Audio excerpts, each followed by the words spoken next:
Pernah tak anda jumpa seseorang dan dalam beberapa saat je anda terus rasa hormat dan percaya pada dia? Dia tak cakap banyak pun, tapi aura dia tu, rasa macam jitu dan sangat meyakinkan.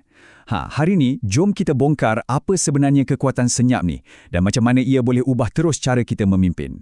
Cuba kita fikir sekejap tentang seorang pemimpin yang kita betul-betul kagumi. Kan? Kepercayaan kita pada dia tu selalunya bukan sebab ucapan dia yang gempak-gempak. Tak. Dia datang dari sesuatu yang lebih dalam. Sesuatu yang kita cuma boleh rasa. Persoalannya, apa sesuatu tu sebenarnya? Kenapa kan? Kenapa kita ni senang sangat nak percaya pada sesetengah orang padahal dia tak adalah banyak cakap pun? Rahsianya, percayalah, bukan terletak pada sijil yang tergantung kat dinding tu atau jawatan besar dia, ia adalah sesuatu yang terpancar dari dalam. Okey, jawapan kepada semua misteri kewibawaan ni sebenarnya ada dalam satu perkataan je. Satu perkataan yang nampak ringkas tapi sangat-sangat berkuasa. Jom kita kenali konsep ni. Dan perkataan itu ialah congruence, atau dalam bahasa kita, keselarasan diri. Inilah dia, inilah kekuatan senyap yang kita dapat rasa pada pemimpin-pemimpin yang hebat. Boleh kata, inilah ramuan rahsia yang buat orang percaya pada kita secara semula jadi. Jadi, apa benda sebenarnya congruence ni? Bunyi macam canggih sikit kan? Tapi sebenarnya, konsep dia sangat mudah difahami. Jom kita pecahkan satu-satu apa yang berlaku bila fikiran dan tindakan kita mula bergerak seiring. Senang cerita, congruence ni adalah satu keadaan di mana tak ada perang saudara dalam diri kita. Apa yang kita fikir, apa yang kita rasa dan apa yang kita buat, semuanya bukan setakat satu geng, tapi bergerak dalam satu formasi yang sama. Semuanya selari, semua menuju ke arah yang sama. Cuba tengok formula mudah ni. Fikiran, campur emosi, campur tindakan, semuanya bergerak searah.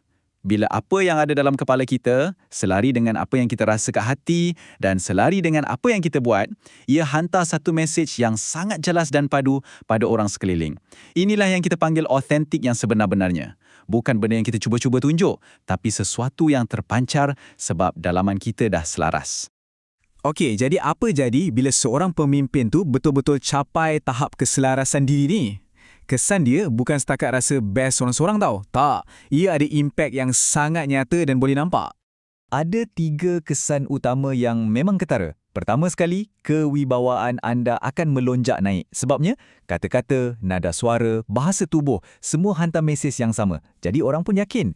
Kedua, komunikasi jadi lancar gila. Tak ada lagi isyarat bercanggah yang buat pasukan kita pening kepala atau ragu-ragu. Dan yang ketiga, prestasi kita sendiri jadi lebih padu. Tenaga kita tak lagi habis untuk berlawan kat dalam, jadi semuanya boleh difokuskan untuk tindakan yang efisien. Dan ini membawa kita kepada isi paling penting dalam perkongsian kita hari ini. Kalau congruence ni begitu berkuasa, jadi kat mana sebenarnya letak punca kekuatan seorang pemimpin tu? Cuba kita hadam betul-betul ayat ni. Orang tak nilai apa yang kita cakap, tapi apa yang mereka rasa daripada kita. Kekuatan kita sebagai pemimpin tu bukan pada canggihnya perkataan yang kita guna, bukan. Ia terletak pada getaran atau perasaan yang kita pancarkan. Dan perasaan tu, sama ada rasa percaya atau ragu-ragu, datangnya direct dari tahap keselarasan diri kita. Nampak tak? Inilah dia. Kekuatan sebenar kepimpinan tu tak dibina dengan ucapan yang berapi-api. Ia dibina dalam senyap, melalui keikhlasan dalaman yang boleh dirasai oleh orang lain. Ia membina satu jambatan kepercayaan yang tak boleh goyah. Jadi, sebagai penutup, cuba tanya diri sendiri, adakah fikiran, emosi dan tindakan saya hari ini bergerak sebagai satu pasukan? Jawapan kepada soalan itulah yang mungkin akan jadi kunci untuk buka tahap kepimpinan anda yang seterusnya.